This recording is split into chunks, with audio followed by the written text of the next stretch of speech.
నమస్కారం. ఇది సంగతికి స్వాగతం. మహావిశాఖ ఉమ్మడి ఆంధ్రప్రదేశ్లో హైదరాబాద్ తర్వాత రెండో అతిపెద్ద నగరం. ప్రస్తుత ఆంధ్రప్రదేశ్లో అతిపెద్ద నగరం.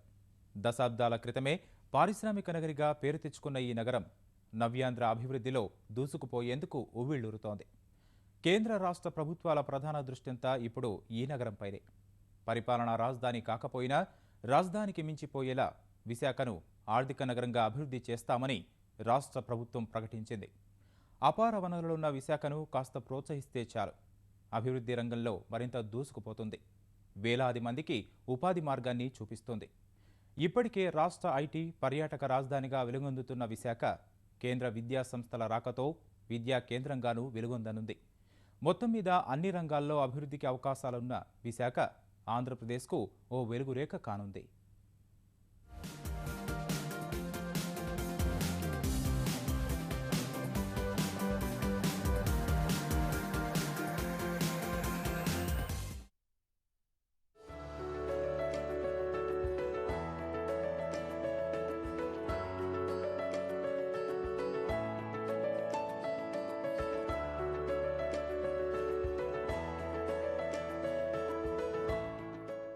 ఉక్కు సంకల్పానికి సహజ బలం తోడైతే ఆ ప్రస్థానాన్ని అడ్డుకోగల శక్తి ఎవరికుంటుంది?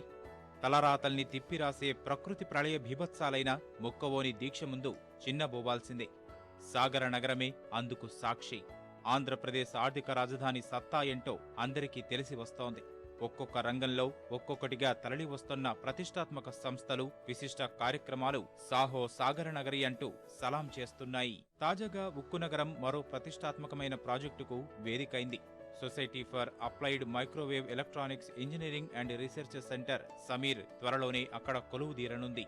ఇప్పటి వరకు దేశంలో 3 నగరాల్లో మాత్రమే ఉన్న సమీర్ విశాఖకు వచ్చింది. రేడియో ఫ్రీక్వెన్సీ సిస్టమ్స్ ఉత్పత్తులకు సేవలనందించడంలో ఈ కేంద్రం ఎంతగానో ఉపయోగపడుతుంది. విశాఖ వేదికగా ఎలక్ట్రానిక్స్ రంగం పరుగులు పెట్టబోతోంది.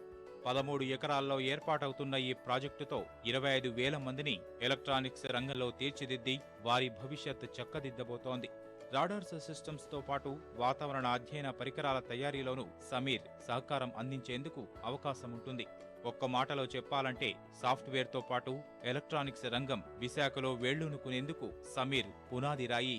Navy presence is here, defense presence is here, interference, environmental effect, all will take care.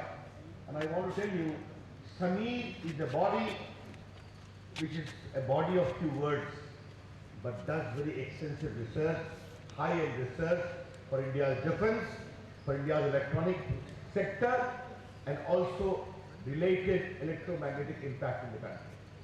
Therefore, one of the most advanced research institutions of Government of India in the Ministry of IT is coming into Visakhapatnam. Therefore, people of Visakhapatnam need to be very proud of a new institution being added to this great city of Visakhapatnam. Sameer శంకుస్థాపన సమయంలోనే విశాఖపట్నానికి సంబంధించి భవిష్యత్ లక్ష్యాలను వెల్లడించారు ముఖ్యమంత్రి Chandrababu.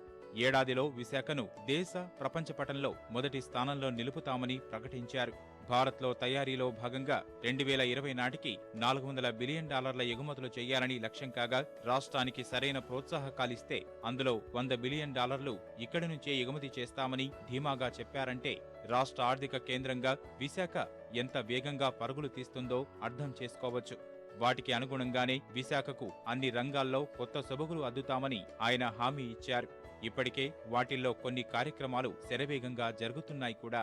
Electronics is very very crucial. Hardware, electronics, cell phone, these are all the very crucial. For this, Samir is going to play a major role. It is one more milestone for Visakhapatnam. I am very happy for this. Very soon, Visakhapatnam is going to get so many monuments. I can say one of the best convention center, and also IT and other areas. You have seen some of the developments today. It is on fast track.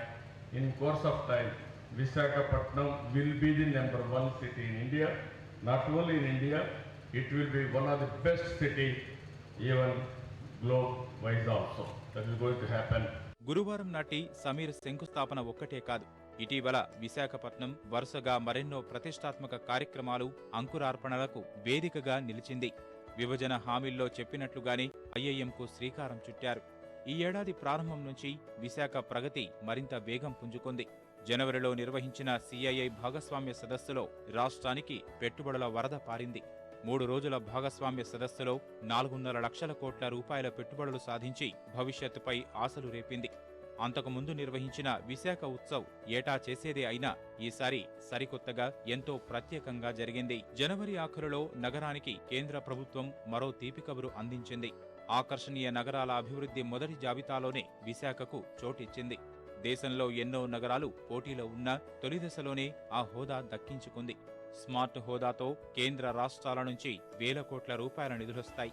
ఈ అభివృద్ధి ప్రణాళికలు సిద్ధం చేసిచ్చేందుకు అమెరికానే స్వయంగా ముందుకు వచ్చింది. ఈ నెల 5 నుంచి 9 వరకు నిర్వహించిన అంతర్జాతీయ యుద్ధనౌకా సమీక్షతో యావత్ ప్రపంచం దృష్టిని ఆకర్షించింది విశాఖ. తూర్పు తీరం మణిహారంగా, ఆగ్నేయాసియా సరుకు రవాణా కేంద్రంగా రాష్ట్రం పెట్టుకున్న ఆశలకు తోడు రక్షణ పరంగా విశాఖ వ్యూహాత్మక ప్రాధాన్యం ఏమిటో అందరికీ తెలిపింది ఐఎఫ్ఆర్ 2016. 50కి పైగా దేశాలు ప్రాతినిధ్యం వహించిన ఐఎఫ్ఆర్తో అంతర్జాతీయంగా ఆయాచిత ప్రచారం కలిసి వచ్చింది. ఆ సందర్భంగానే భారత నావికాదళ భవిష్య రాజధానిగా విశాఖను అభివర్ణించారు రక్షణ శాఖ మంత్రి Manohar Parrikar.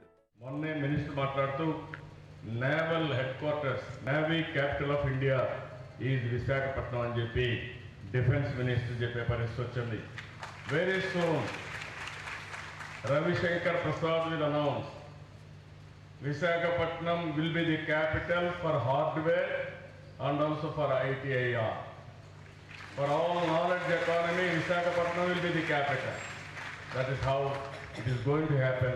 Everything is available. Now it is with you. ప్రపంచం మొత్తం ఎత్తుక్కుంటూ విశాఖపట్నానికి వస్తారు.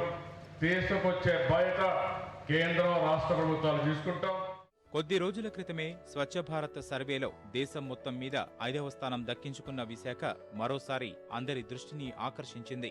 ఏడాది క్రితం అదే జాబితాలో 205వ స్థానంలో ఉన్న పరిస్థితి నుంచి ఏకంగా 5వ స్థానానికి ఎగబాకింది.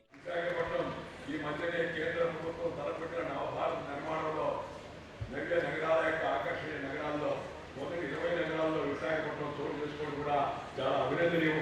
Visakhapatnam first 20 cities, smart cities. For that also I compliment the city administration and also people of Visakhapatnam. అదే కాదు, మరొక వార్త ముందున ఈ మధ్యనే కేంద్ర ప్రభుత్వం చేపట్టిన ఈ పరిశుభ్రత సర్వేక్షణ, స్వచ్ఛ సర్వేక్షణ సర్వేలో 73 నగరాలను పర్యవేక్షిస్తే దాంట్లో మొదటి 5లో విశాఖపట్నం కూడా ఉండడం చాలా విశాఖ నయా ప్రయాణంలో మరెన్నో మలుపులు. ఔత్సాహిక పారిశ్రామికవేత్తల ప్రోత్సాహానికి ఏర్పాటు చేసిన స్టార్టప్ విలేజ్ను విస్తరించేందుకు శరవేగంగా సన్నాహకాలు జరుగుతున్నాయి. కొత్త ఇంక్యుబేషన్ సెంటర్లు ఏర్పాటు కాబోతున్నాయి. అంతా అనుకున్నట్లు జరిగితే త్వరలోనే ఐఎన్ఎస్ విరాట్ విశాఖ తీరంలో ఓ స్టార్ హోటల్గా కనువిందు చేయనుంది. ఆంధ్రప్రదేశ్కు విభజన హామీల్లో భాగంగా ప్రకటించిన రైల్వే జోన్కు సంబంధించి ఇటీవలే స్పష్టత వచ్చింది. ఎప్పట్నుంచో ఊరిస్తున్న ఆ జోన్ విశాఖ కేంద్రంగానే రావడం దాదాపు ఖాయమైపోయింది. లక్షల కోట్ల రూపాయల పెట్టుబడులు, అంతే సంఖ్యలో ఉపాధి అవకాశాలు కల్పించే ఐటీఐఆర్ పురోగతి సమీక్ష జరిపి ఆ దిశగా ఓ కదలిక తీసుకొస్తామని ఇటీవలే కేంద్రం ప్రకటించింది. ఎదురు చూస్తున్న పెట్రోలియం యూనివర్సిటీ కూడా విశాఖ కేంద్రంగానే ప్రారంభమైంది. పారిశ్రామికంగా ఊపు తెచ్చే మెడికల్ డివైస్ పార్క్ దిశగాను వడివడిగా అడుగులు పడుతున్నాయి. అసలు విశాఖకు ఇవన్నీ ఎప్పుడు రావాల్సినవి? సువిశాల తీర ప్రాంతం, పర్యాటకులను ఆకర్షించే సహజ అందాలు, భూ, జల, వాయు మార్గాలు, అన్నింటికీ మించి బాగా అభివృద్ధి చెందిన మౌలిక వసతులు. వీటన్నింటితో విశాఖ ఇప్పటికే దేశంలోని ప్రముఖ నగరాల సరసన నిలిచింది. ఒకానొక సమయంలో ఆసియాలో అత్యంత వేగంగా అభివృద్ధి చెందుతున్న నగరంగా ఖ్యాతి దక్కించుకుంది. 2 ఏళ్ల కిందట దేశంలోనే అత్యధికంగా పెట్టుబడులు ఆకర్షిస్తున్న నగరంగా గుర్తింపు సాధించింది. ఓవైపు కొండలు, మరోవైపు తీరం, ప్రజలందరికీ అనువైన వాతావరణం, ఇలా విశాఖకు ఉన్న ప్రత్యేకతలు అన్నీ ఎన్ని కావు. పలు ప్రభుత్వ రంగ సంస్థలకు కేంద్రంగా ఎప్పటినుంచో కొనసాగుతున్న నగరం రాష్ట్రంలో పర్యాటక రంగానికి చిరునామాగా నిలుస్తోంది. దాదాపు 20 లక్షల జనాభాతో నవ్యాంధ్రలో అతిపెద్ద నగరంగా ఉన్న మహావిశాఖ అభివృద్ధి విషయంలోనూ మిగతా ప్రాంతాల కంటే ముందంజలో ఉంది. భారీ పిఎస్యు, తూర్పు నౌకాదళంలో పనిచేసే వివిధ రాష్ట్రాల ఉద్యోగులతో కాస్మోపాలిటిన్ సంస్కృతి ఉన్న నగరము ఇదే. దేశంలోని నౌకాశ్రయాల్లో ఒకటైన వైజాగ్ పోర్టు తూర్పు తీరం అంతటికీ రక్షణగా నడుస్తున్న తూర్పు నౌకాదళం, అంతర్జాతీయ విమానాశ్రయం, నౌకా నిర్మాణ సంస్థ, భారీ పరిశ్రమలు, అంతర్జాతీయ క్రికెట్ స్టేడియం ఇలా అనేక రకాల ప్రత్యేకతలు నగరానికి ఇప్పటికే ఉన్నాయి. ఇటీవల విశాఖలో జరిగిన భారత్ శ్రీలంక ఐపీఎల్ మ్యాచ్ సందర్భంగా క్రికెటర్లు ధోని, రోహిత్ శర్మలు ఇచ్చిన కితాబులు నగర ఖ్యాతికి మచ్చుతునకలు మాత్రమే. మౌలిక సదుపాయాల పరంగా విశాఖ ఇప్పటికే రాష్ట్రంలోని మిగిలిన నగరాల కంటే మెరుగైన స్థానంలో ఉంది. రాష్ట్రంలో భూ, జల, వాయు రవాణా అందుబాటులో గల ఏకైక నగరం ఇది. అక్కడి పారిశ్రామికీకరణ వల్ల ప్రైవేటు రంగంలో పెద్ద పెద్ద హోటళ్లు దశాబ్దాల క్రితమే వచ్చాయి. 2 బీఆర్టీఎస్ కారిడార్లు పూర్తి చేశారు. పీసీపీఐఆర్ పరిశ్రమలకు రవాణా సౌకర్యాల కల్పనలో భాగంగా విశాఖ నుంచి కాకినాడ వరకు 6 లైన్ల ఎక్స్ప్రెస్ వే నిర్మించనున్నారు. విద్యా కేంద్రంగా దాదాపు 90 ఏళ్ల చరిత్ర ఉన్న ఆంధ్ర విశ్వవిద్యాలయం అన్ని విద్యా సంస్థలకు గురుస్థానం వహిస్తోంది. 4 విశ్వవిద్యాలయాలు, 3 వైద్య కళాశాలలు, 43 ఇంజనీరింగ్, మేనేజ్మెంట్ కళాశాలలు విశాఖ పరిధిలో ఉన్నాయి. ప్రభుత్వ, ప్రైవేటు విద్యా సంస్థల్లో 40,000 మంది విద్యార్థులు చదువుతున్నారు. ఐటీ రంగానికి విశాఖనే పెద్ద దిక్కు. సహజంగానే ఉన్న వనరులతో ఉమ్మడి రాష్ట్రంలోనైనా, కొత్త రాష్ట్రంలోనైనా పర్యాటకానికి చిరునామా విశాఖనే. ఓవైపు కొండలు, ఇంకోవైపు సముద్రం, మధ్యలో మెలికలు తిరుగుతూ భారీ రోడ్డు. ఇంతకు మించిన సుందర దృశ్యం భారతదేశంలో ఏ నగరానికి ఉంది? పర్యాటక పరంగా విశాఖకు ఇప్పటికే ఓ గుర్తింపు ఉంది. ఏటా 45 లక్షల మంది విశాఖను సందర్శిస్తున్నారు. వీరిలో 5 లక్షల మంది విదేశీయులు. భవిష్యత్తులో ఆ సంఖ్య మరింత పెంచాలని ప్రభుత్వ సంకల్పం. పారిశ్రామికంగా చూస్తే విశాఖ జిల్లాలో ఇప్పటికే చిన్న పెద్ద కలిపి 2,700 పరిశ్రమలున్నాయి. 2 లక్షల మందికి ఉపాధి దొరుకుతోంది. వచ్చే రోజుల్లో పీసీపీఐఆర్ వల్లనే 3 లక్షల కోట్ల రూపాయల పెట్టుబడులు 1,65,000 మందికి ఉపాధి దొరుకుతుందని అంచనా వేశారు. విశాఖ, చెన్నై పారిశ్రామిక నడవాపై ఇప్పటికే ప్రకటన వచ్చింది. స్ట్రాటజికల్ లొకేషన్స్ వల్ల రీసెంట్గా ఐఎఫ్ఆర్ కూడా జరిగింది. స్ట్రాటజికల్ లొకేషన్స్ వల్ల, ఎనర్జీ ప్రాక్సిమిటీ వల్ల మీకు దగ్గరలోని ఎంత ఎనర్జీ సోర్సెస్ ఉన్న ఏరియా మళ్ళీ లేదు. ఇప్పుడు కేజీ బేసిన్ దగ్గరే ఉంది. ఎంత కోస్ట్ ఉన్న సిటీ కూడా నాకు తెలిసి చాలా తక్కువ. సో అన్ని సినారియోస్ వైజాగ్ కలిసి వచ్చినాయి. ఇది ప్రతి వాళ్ళు అనుకుంటారు వైజాగ్ సిటీ అనగానే ఒక్క ఆంధ్రప్రదేశ్ స్టేట్కి అనుకుంటారు. లేదండి, వైజాగ్ సిటీ అంటే ఇటు ఒరిస్సాకి, ఇటు ఛత్తీస్గఢ్కి, టూరిజం ఆస్పెక్ట్స్లో అసలు బెంగాల్ వరకు కూడా మన వైజాగ్ సిటీయే చాలా వరకు ప్రొవైడ్ చేస్తుంది. మొత్తంగా చూస్తే వస్తున్న అవకాశాలకు తోడు క్షేత్రస్థాయిలో ఉన్న సమస్యలకు ఒక పరిష్కారం చూపించగలిగితే ఇక విశాఖ పెట్టుబడుల స్వర్గధామమే అనడంలో ఎలాంటి సందేహం లేదు. ఎన్నో రకాల పరిశ్రమల ఏర్పాటుకు విశాఖలో అవకాశాలు పుష్కలంగా ఉన్నాయి. ప్రపంచంలో అత్యంత ప్రభావవంతమైన ఆవిష్కరణ ఏది అంటే టక్కున వచ్చే సమాధానం సెల్ ఫోన్. సామాన్యుల నుంచి మాన్యుల వరకు అందరికీ సెల్ తప్పనిసరైంది. కనీస అవసరాలైన కూడు, గూడు, గుడ్డ వరుసలో ఇప్పుడు మొబైల్ చేరిపోయింది. స్మార్ట్ ఫోన్ల యుగం మొదలయ్యాక ఇంతింతై వటుడింతై అన్నట్లు ఎదిగింది. రోజుల వ్యవధిలోనే మారుతున్న ఫీచర్లు, సౌకర్యాలు విపణిని ముంచెత్తుతున్నాయి. స్మార్ట్ ఫోన్ చేతిలో ఉంటే ఓ చిన్న computer, telephone, camera, GPS system మన వెంట ఉన్నట్టే. మరి ఇన్ని సదుపాయాలు కల్పిస్తోంది కదా అని సామాన్యులు భరించలేనంత ధర ఉంటుందా అంటే అదేం లేదు. భారత్లో తయారీ, వ్యాపార సంస్థల మధ్య పోటీ, ఇలా కారణమేదైనా స్మార్ట్ ఫోన్ల ధరలు నేలకు దిగి వస్తున్నాయి. అత్యాధునిక ఫీచర్లతో కూడిన స్మార్ట్ ఫోన్లు ఎందుకింత తక్కువకు వస్తున్నాయి? వాటి వెనుక ఉన్న మార్కెట్ మాయాజాలమేంటి?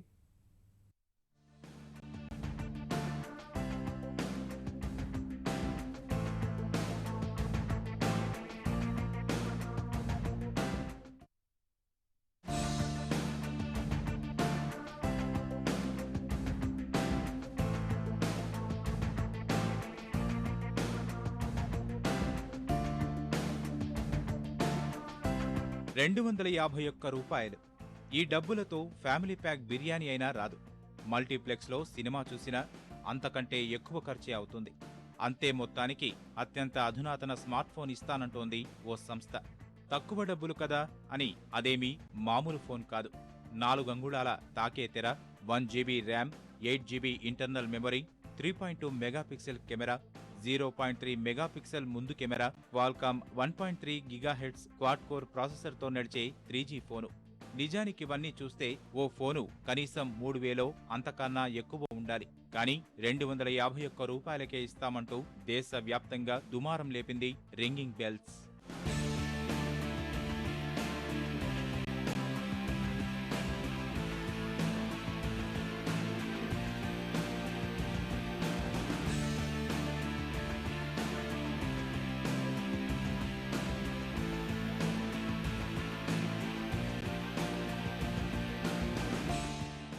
నిజంగానే ఆ ధరకు స్మార్ట్ ఫోన్ సాధ్యమా అన్న అనుమానాలు చాలా ఉన్నాయి.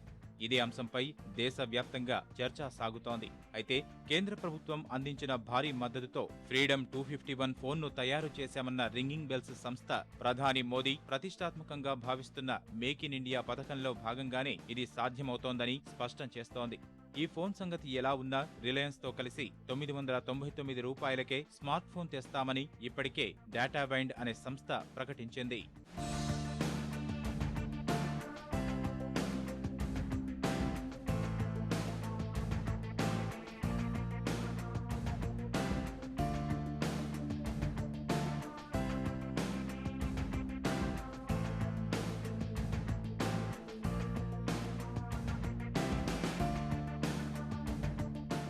మరీ ఇంత తక్కువ కాకపోయినా చౌకైన స్మార్ట్ ఫోన్లు ఇప్పటికే భారత విపణిని ముంచెత్తుతున్నాయి.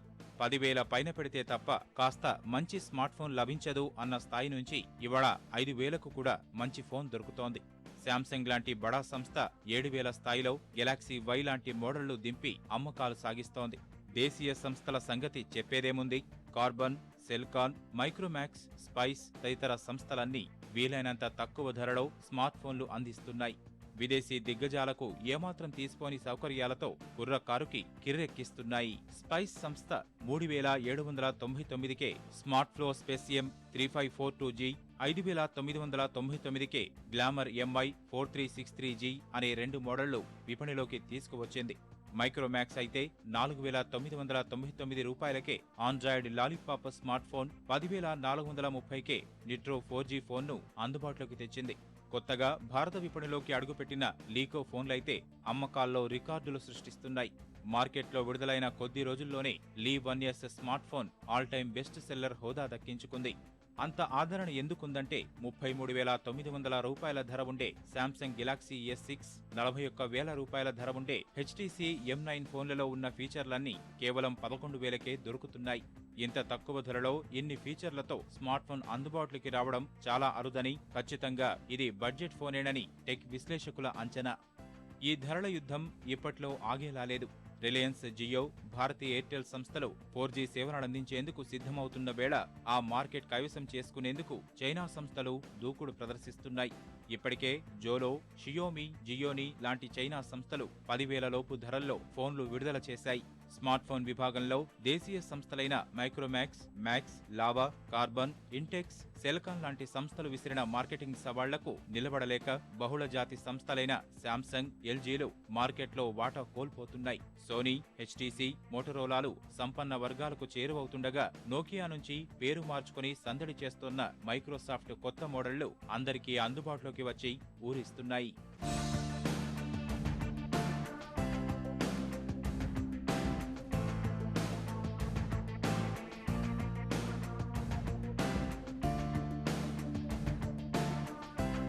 గతంలో దేశీయ సంస్థలకు పరికరాలు సరఫరా చేసిన చైనా కంపెనీలు ఇప్పుడు స్వయంగా రంగంలోకి దిగుతున్నాయి. తక్కువ ధరలతో మార్కెట్లో బ్రాండెడ్ ఉత్పత్తులకు సవాళ్లు విసిరిన ఈ చైనా సంస్థలు ఇప్పుడు ఖరీదైన బ్రాండ్లతో నేరుగా మార్కెట్లోకి ప్రవేశించి పోటీకి సై అంటున్నాయి. షియోమి, జియోని, ఒప్పో లాంటి సంస్థలు ఆన్లైన్, ఆఫ్లైన్తో పాటు ఫ్లాష్ సేల్స్ ఇలా రకరకాల మార్కెటింగ్ వ్యూహాలతో మార్కెట్లో పాగా వేసేందుకు పూర్తి స్థాయిలో పోరాడుతున్నాయి. గతంలో చైనాలో ఏదైనా ఫోన్ విడుదల అయిన తర్వాత భారత్ మార్కెట్లోకి రావాలంటే కనీసం 2 నెలల సమయం పట్టేది. పోటీ తీవ్రత దృష్ట్యా ఇప్పుడు కేవలం నెల రోజుల్లోనే మార్కెట్లో అందుబాటులో ఉంటోంది. దేశంలో స్మార్ట్ ఫోన్ల ధరలు పడిపోవడం సహా బ్రాండెడ్ 3G ఫోన్లు తక్కువ ధరలకే దొరుకుతుండడం వల్ల అమ్మకాలు విపరీతంగా పెరిగాయి. చైనాతో పోలిస్తే ఈ అమ్మకాలు మరింతగా పెరిగాయని సర్వేల్లో తేలింది.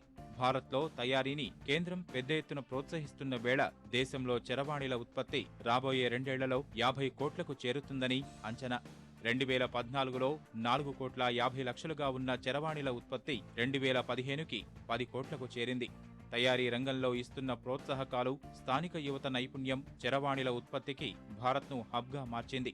ప్రత్యేకించి చౌక ధరల్లో చరవాణిల ఉత్పత్తికి చిరునామాగా నిలుస్తోంది.